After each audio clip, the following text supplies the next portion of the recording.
Hello, my name is Ben Leibovich. I'm the owner of JustAskBenWhy.com and creator of the Cashflow Freedom University.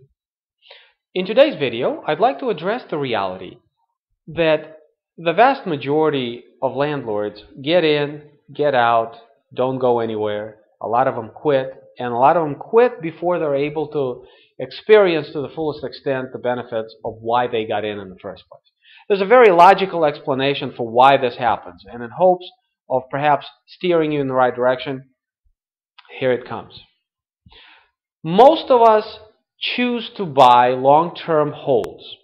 In other words, buy property for cash flow in order to either substitute income today or create income for tomorrow.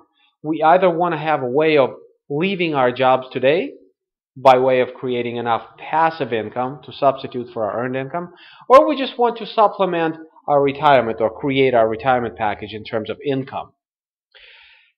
When we analyze deals, therefore, what we focus on is income. The appreciation is an added benefit, and we all know inflation hedge of real estate is unbeatable. However, passive income is really the key for us. But in that we focus on passive income, we sometimes, quite often I might say, forget to focus on this word, stable. The reason I buy real estate is for stable passive cash, not for just passive cash flow. It's for stable passive cash flow. I don't want a job. I don't want to be out there hustling, trying to get tenants, to stay, to come in, to behave a certain way. I don't want that. That's a tough job. Somebody else can have it. I want stable passive cash flow. There's no guarantees in this life, granted. But as much as I can help it, I want stability in this cash flow. Because I can't rely on this cash flow unless stability is part of the equation. So then the question is, how do we achieve that? How do we not buy a little fourplex that on paper looks great? It makes, income minus expenses minus debt service. It makes $500 a month of cash flow or $600 a month of cash flow. But you hold it for 6 years and you realize that between the turnovers and the fix-up costs, you've just spent 2 years' worth of cash flow up front. And that's what happens to a lot of people. Why? This is exactly the thing that we burn out on. The high maintenance, high management issues. Why? And how do we avoid it? Well, let me tell you how I avoid it.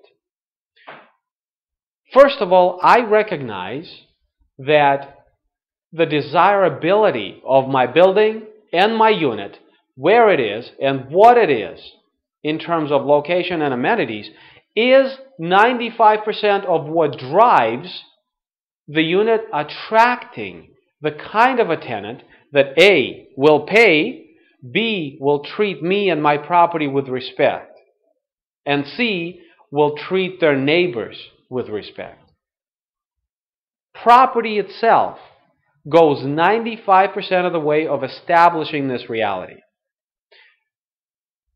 Good management can fix problems in a good building.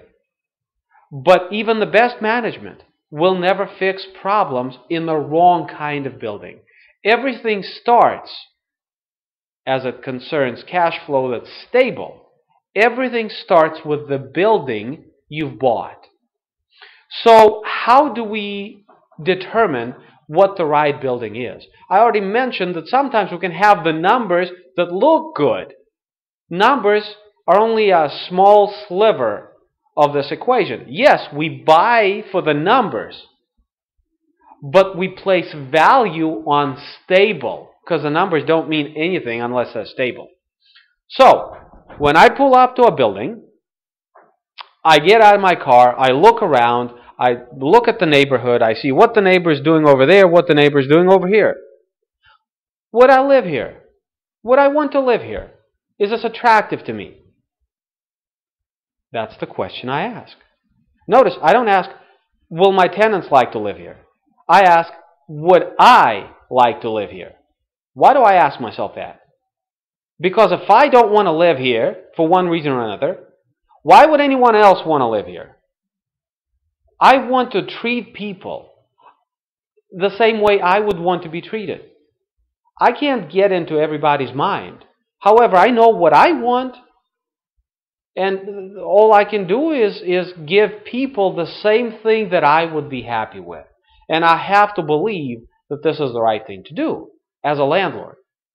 So is this building, where it is and what it is, something that attracts me, something that is attractive to me?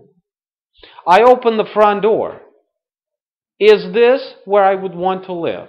Now, it doesn't have to be in perfect condition, and that's step number 2. How much money do I have to spend, and is it feasible economically to spend that kind of money to bring this property into condition that is attractive to people? But I'm talking about the bones. What about the layout of the unit? Are the bedrooms 8 by 8 so that you can't fit a bed in there? Do you see what I'm saying? We can replace carpets, but it's really difficult to change the layout of the units. So if your unit doesn't have the amenities and there's no possibility of creating amenities that people like, then how desirable is it going to be? And if your unit isn't desirable, or your building isn't desirable, where it is, what it is, how are you supposed to attract the kind of people that are going to pay on time, be respectful to you and your property, be respectful to their neighbors? Those people know what they want, and that's not what you have in this building. So why are you surprised at the high turnovers and high expense ratios? Do you see what I'm saying, guys?